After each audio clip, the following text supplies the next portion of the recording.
Reka ndagushimiye cyane wewe ufunguye ino video. Mw'isi tugizwe n'imiliyaridi zirenga 8. Muri izo miliyaridi zose ubushakashatsi bwerekana yuko ibice 70% by'abantu bakora akazi mw'isi canke bafise ivyo bakora babikora batavyishimiye. Muri abo ni benshi bapfa bameze uko nyene bagapfira mu ubwo buzima bwo kutishimira ivyo bakoze. Mbega ivyo vyoba biva kuki? Hari ibintu benshi birengagiza ivyo bintu bakavyirengagiza kandi koko ari vyo vyanyavyo vyokabaha ivyishimo muri ubu buzima bakishimira ivyo bariko barakora. Ivyo bintu ni ibihe? Uwo muri kumavugana ni Jules Ndayikeza.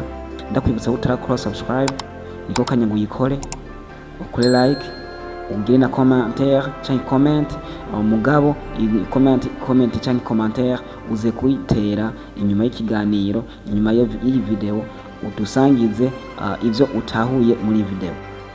Igitumye mfata umwanya nkakora ino video nkaja mu bushakashatsi, mbega ndaba abashakashatsi bavuga iki, mbega inyandiko zivuga iki, nuko ari ibintu bihanze isi, bihanze societe, abantu benshi atamakuru babifiseko kandi ivyo nyamukuru vyokagize isi neza, bigatuma societe ibaho yishimye, bigatuma bene gihugu babaho bishimye. Ico kintu ni iki? Reka tukivugeko. Ico kintu ni talent canke impano. Mbega impano ni iki canke talent ni iki? Abantu abashakashatsi babivuga ku iki? Inyandiko zozo zibivuga ku iki? Talent ni ubwenge budasanzwe umuntu avukana. Ubwenge bwo kuririmba, ubwenge bwo gucapa, ubwenge bwo gukina umupira, ubwenge bwo guteka, ubwenge bwo kuyobora, ubwenge bwo kwigisha. Ivyo tubibwirwa n'umushakashatsi yitwa Howard Gardner, umwigisha mushakashatsi mu bijanye n'indimi n'ubuhinga bwo kwiyumvira canke ubuhinga bw'imitekerereze mu rurimi rw'ikinyarwanda. Uwavuga ati impano ni ubwenge budasanzwe umuntu avukana canke ubuhinga budasanzwe umuntu avukana Imana imuha mu kiganza iyo avutse. Hari undi mushakashatsi avuga ati impano canke talent ni ubushobozi karemano umuntu avukana canke ubwenge karemano umuntu avukana bwo gutahura canke gukora ibintu kanaka akabikora neza cane gusumba abandi. Uwo nawo suwundi ni Daniel Goleman, umuhinga mu bijanye n'ubwenge bw'amarangamutima canke emotional intelligence. Impano ni ikintu uzi gukora cane utarushe, kikaguha umunezero kandi kigashimwa n'abandi. Iyo impano uyihuje n'ubumenyi warondeye ndetse ugashiraho no kwiyemeza canke engagement mu Congereza, bikuzanira intsinzi canke ico bita success mu rurimi rw'icongereza. Ivyo navyo bivugwa n'umushakashatsi muhinga mu bijanye n'ubuyobozi John Maxwell. Muri make, impano canke talent ni ubushobozi karemano umuntu avukana bwo gukora ibintu neza cane kurusha abandi atarinze kwihata canke kuba afise ubumenyi buhagije kuri ico kintu, kandi bigatuma imibereho yiwe iba myiza cane. Talent ni ikintu umuntu canke ubushobozi karemano umuntu avukana, ubwo bushobozi bukamubashisha gukora ikintu neza akagikora ku rwego hejuru, kandi nubwo yobanza kuciga vyomusaba kwiga, vyomusaba kuza kurondera ubumenyi, ubwo bumenyi akabonka canke akamenya ico kintu mu buryo bumworoheye cane. Mbega Bibiliya yoyo ivuga iki ku bijanye n'impano?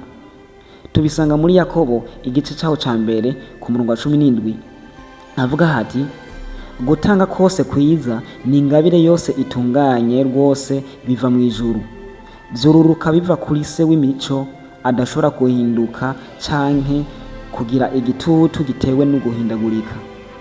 Imana niyo itanga impano kandi zose ziba zifise intumbero nziza.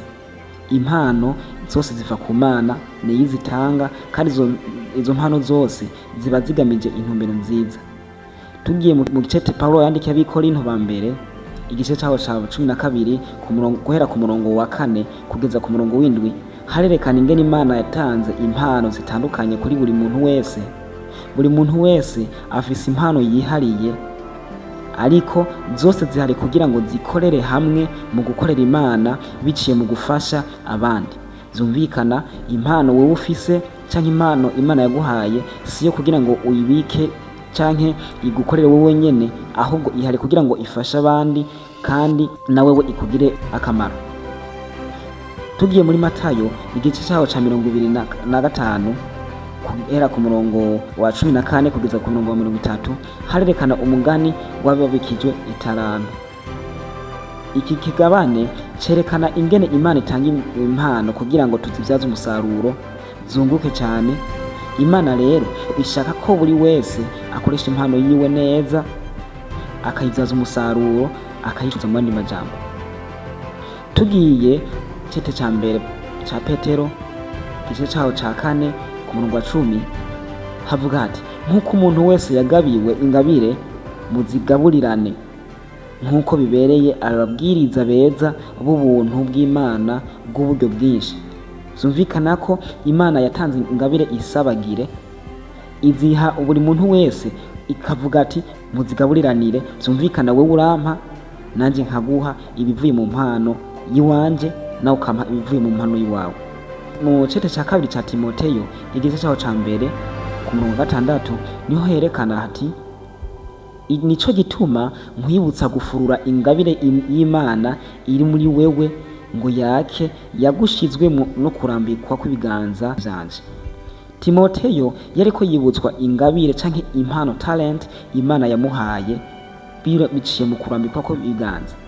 Ni henshi aha twobandanya tuvuga n'ibindi, hari indi mirongo myinshi yerekana ibijanye n'impano. Dusuye muri Timoteyo wa mbere igice cyaho ca 4 ku murongo wa 14 niho havuga hati ntiwanjanjwe ku ngabire iri muri wewe imwe waheshwa n'ivyo bavugishwa n'Imana mu kurambikwa kw'ibiganza vy'abakuru. Aha vyumvikana ko impano ni ikintu gikomeye, ni ingabire iva ku Mana. Mbega ni gute umuntu yomenya ingabire yiwe canke impano yiwe adakekeranije? Umuntu amenya impano yiwe biciye mu kwiyitaho, kwimenya no gusuzuma ubuzima bwiwe.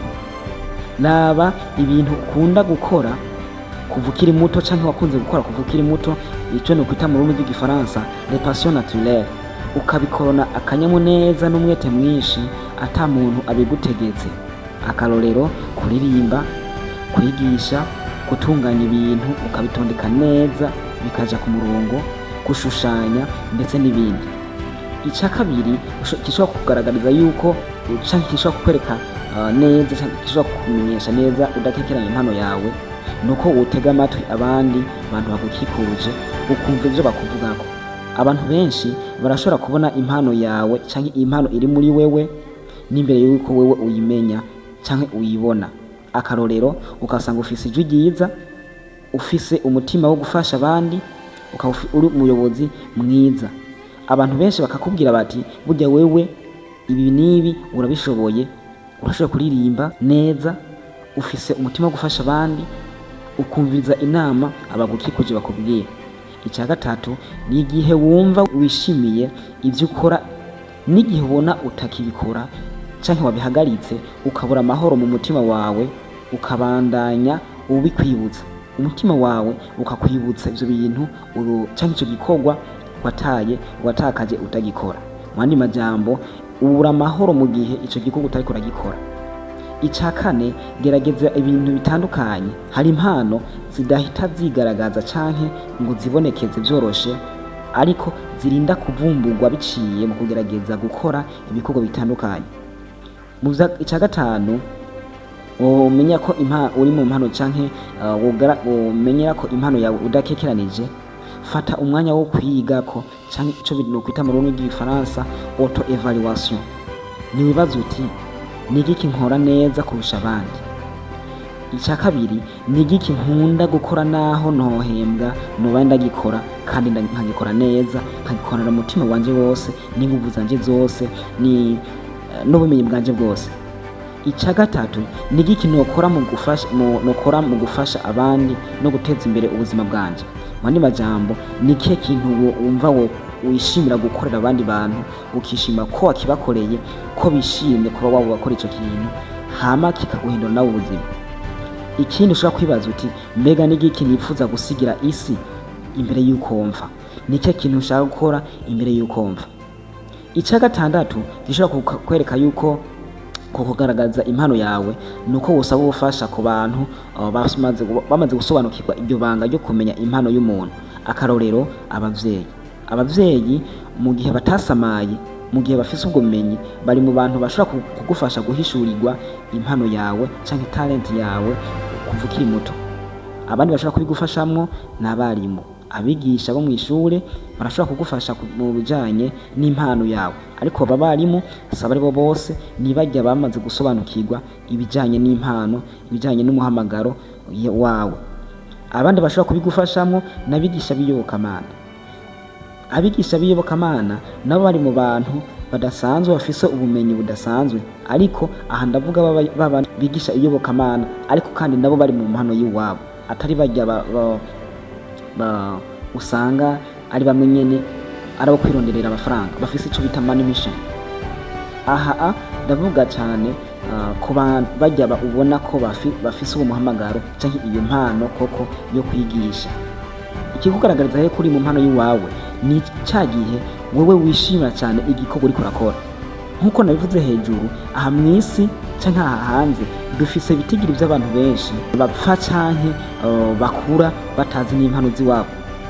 Meme n'abavyeyi dukomokako canke aba basaza batama n'abatamakazi tubona bashaje bakarinda basaza bicuza bataronse umunezero wuzuye, kuko impano zabo batigeze bazitahura, batigeze bazimenya. Impano y'umuntu mu gihe yatayimenye neza ni ca gihe ibikorwa bikora nabi. Mu gihe atamenya impano yiwe ni ca gihe atigira atunganya ibintu neza. Ni ca gihe usanga abantu bigiye kwiyahuza ibiyovyabwenge kubera ko umunezero wawe ntiwuzuye, kubera ko impano yawe ntibayizi. Ikigutuma umunezero wawe wokuzura ni mu ca gihe uba uriko ukora ibikorwa wishimiye, naho ibikorwa udahatirizwamo kandi ukabikora neza, ugatanga umusaruro mwiza wipfuza.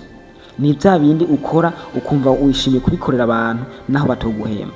Ni vya bindi ukora ukumva wishimiye ko ubikoze, ahubwo ukababazwa cyane no mu gihe utariko urabikora. Muri video ikurikira tuzorabira hamwe mbega ni gute wokuza impano yawe. Mu gihe wayimenye ni gute woyikuza. Reka nipfurize buri muntu wese gutahura mbega impano yanje niyihe. Nkuko mpeje kubisigura, gerageza wumvirize iyi video urunge nayisubiremo wumve ivyo nasiguye ngaha.